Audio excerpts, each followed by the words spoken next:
Capital Views is sponsored by Northrim Bank, Alaska Oil and Gas Association, ConocoPhillips, and Linden.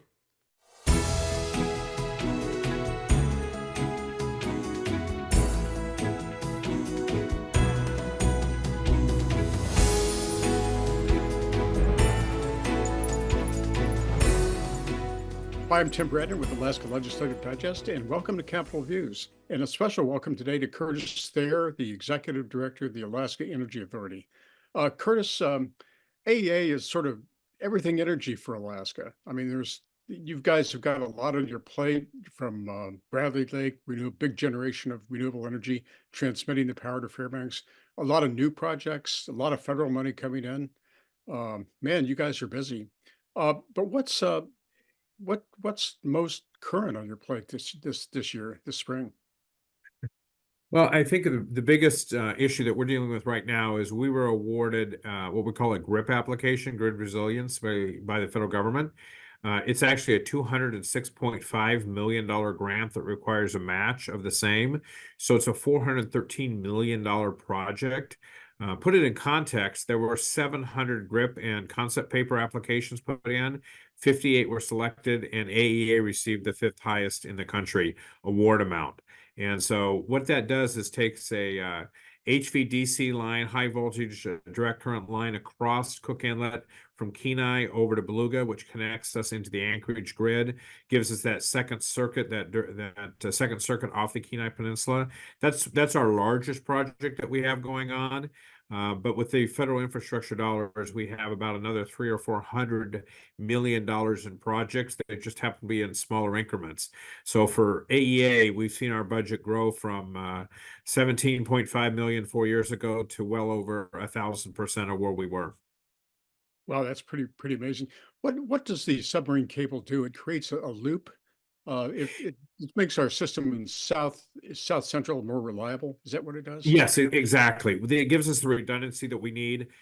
We've been operating the same 50-year line off the Kenai Peninsula. Basically, it starts in Bradley, which is south of Homer, connects through the Bradley system, and then it loops up into Anchorage.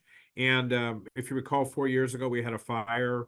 We had a Swan Lake fire there. That line was not in use for 4 months, and from power to being delivered into the South Central Alaska or into Fairbanks, and we were spilling water at Bradley. It's never a situation we want to be in, and this gives us the redundancy, a second line, and 2 ways to move power. And then also there's 5 military bases on the rail belt, and so this is a key component also for those military bases to know that we have redundant power lines off of the Kenai Peninsula. So this is huge for us, to be able to do a $400 million project that we could only really dream about years ago. Curtis, just to clarify, when you say spilling water at Bradley, that means you can't move the electricity, so the hydro has to be spilled over the dam. That's Correct. Yeah, I'm sorry. Yeah. That's exactly what happened. And so when you spill water over the dam, it's lost energy production. The generators were moving as much power as they could, but Homer could not use all that power, and we couldn't get it to the northern utilities because that line was down for 5 months or 4 months because of the fire. And if we had had this redundant line off the Kenai, then we would not had that problem. And the one thing is the transmission lines on the Kenai Peninsula are strained. They're at capacity. There's a lot of congestion on them. And so we're not moving power cheaply, most efficiently, and being able to introduce new power onto the grid, especially renewables, whether it be wind or solar or hydro or even offshore power. If that happens, we don't have the transmission lines to move it off. This one project will allow us to have that redundancy that we need and that reliability.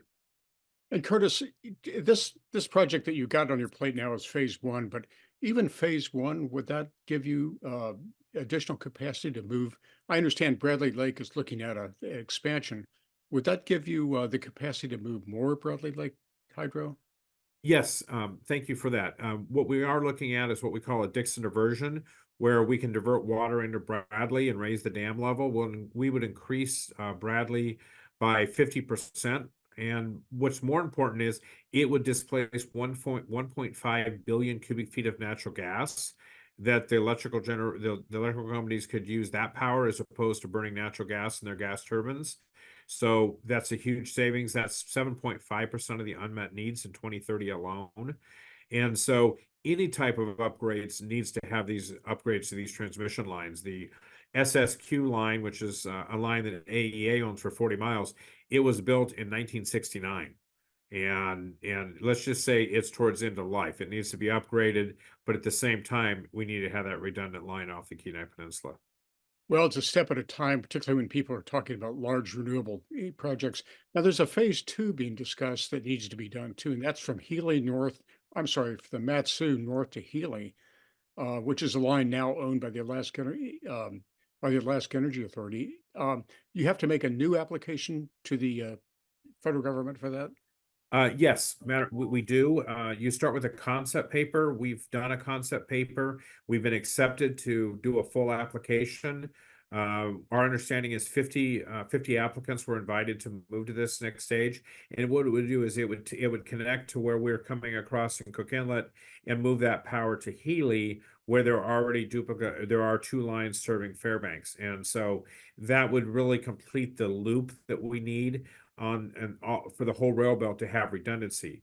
Kind of put it in perspective, if we were if we were a grid in the lower 48, we would be required by federal law to have not two lines, but three.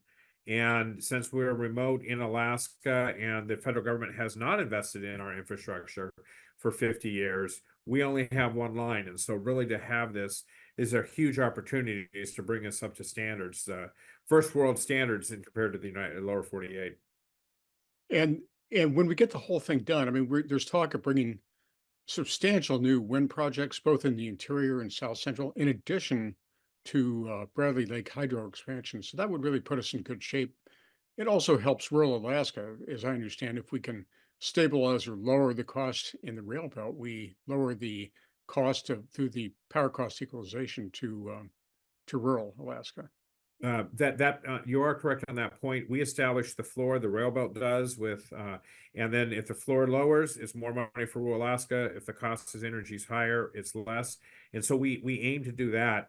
But once we have this connected grid, this is going to benefit Alaska. And then also there are grants and opportunities that we're looking at for rural Alaska that we've been successful in too. So there's a lot of, this is once in a lifetime for this federal money. And so it's not only to benefit just the rail belt, but also rural Alaska. Now, Curtis, how long do you think it's going to take us to do this? We know that the phase one submarine cable is an 8-year project. And then how long after that do you think it'll take to do the whole thing up to Healy, assuming we get the second grant? Right. The first one, by law, is supposed to be 8 years. We're going to be working on a time schedule to see if that could be shortened at all.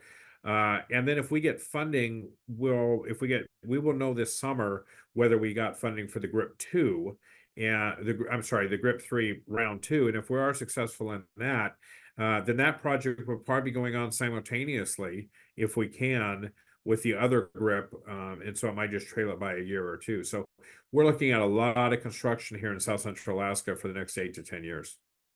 So to do the whole thing might take 10 years then. Yes. Yeah. Well, that's going to put us in a pretty good position to deal with this if all of the large renewable energy projects come online. Right. Our biggest challenge is the HVDC cabling itself. It has to be made, it has to be specialized, it has to be buried in the inlet. And then the other would be buried going across, or would be going up to Healy. So a lot of that cabling is not something you buy off the shelf. You have to custom, and there's only 4 or 5 countries in the world that actually build it outside of China, and we want to make sure we stay outside of China. Well, all the good reason to get busy with planning and the good engineering that you guys do. Well, Curtis, you got a lot on your plate, and thanks very much for joining us. Hey, thank you very much for the time this morning.